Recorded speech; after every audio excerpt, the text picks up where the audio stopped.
Kirk with IBB Cyclery and Multisport in Ivins, Utah. And we're here today with JR St, our good friend and customer. JR is going to be riding this Felt IA FRD in the upcoming Ironman St. George 70.3. This will be, how many times have you done this race, JR? This will be my second time. Okay, so last year was his first time, and he did it on an Argon 18 road bike, and this year he's on a triathlon bike.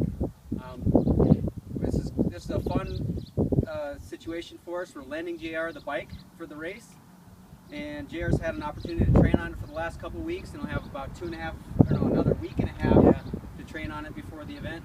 What do you think so far, JR? It's a big difference riding a triathlon bike versus a road bike. I'm really excited to see the difference between the two. Having ridden the course, it definitely feels a lot faster. I'm really anxious to see what the results are like. So rumor has it you're tearing up the Strava leaderboards on this bike. Is that true? No, my own records are being broken is all. Okay. So humble. Either way, he's really, folks, he's tearing up the Strava leaderboards, and this bike might have something to do with it.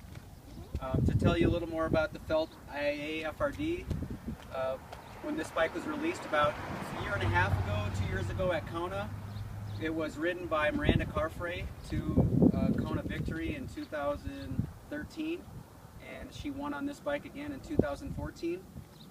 You could definitely make a case for this bike being the fastest time trial or triathlon specific bike on the planet, apart from maybe some of the seat tubeless, the beam style bikes. For a double diamond bike, this is definitely, I mean, I would almost say without exception, this is the fastest bike, the double diamond. Come over here, we want to show you the cleanliness of the front end of this bike. There's basically nothing exposed that the wind sees. An integrated front brake, all the cables that pass, the Di2 cables pass from the back of the extensions, right behind the integrated stem and bar, right inside into the frame, and everything's run internally. This is a little place for storage of food and patches, salt pills, stuff like that. The brake line is also run internally. Let's see, toward the back of the bike, you can see the chain stays are lowered compared to your normal design. Again, it's an aerodynamic shape.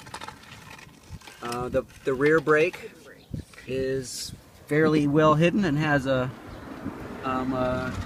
fairing down here to cover the brake. Everything about this bike screams speed, aerodynamics. It's quite a joy to ride too. I would say in terms of just ride quality, this bike rides really, really well. You might think, due to the extra wide cross sections of the seat tube and the down tube, and also adding in really deep dish wheels, that this bike would float away like a kite in crosswinds, but it's really quite the opposite. It's almost like sailing. Sailing with a big old sail versus trying to sail with tiny little sails. I haven't really ridden this bike. I rode one like it last summer for a few rides, but JR's put some more miles on, and I know he's probably a little bit cautious about the deep rims. But what do you think of the NV wheels? Man, they're smooth. I ride a little bit shallower wheel than this, kind of an entry-level carbon wheel, and these NV wheels with the DT Swiss hubs they're like silky smooth. It's ridiculous. They're nice wheels. So yeah, it's been a joy to ride, and I appreciate IBBC for letting me ride it. I tell people that they're letting me ride it, and nobody believes me. My brother is he's rather envious, but I really appreciate IBBC and everything they've done to help me out this year for St. George. It's been a real joy, so I appreciate that. Well, thanks for letting us live vicariously through you for this 2015 Ironman St. George. Charity and I are not racing. The bike shop is super busy that time of year, and we just wouldn't have anybody else, that we'd love to see riding this bike and just having an awesome race. Awesome. Yes. We don't really expect anything, more than about a 225 on the bike. So there are some conditions to the relationship here that we want to see about 280 watts normalized and about a 225 bike split. Is that within reach?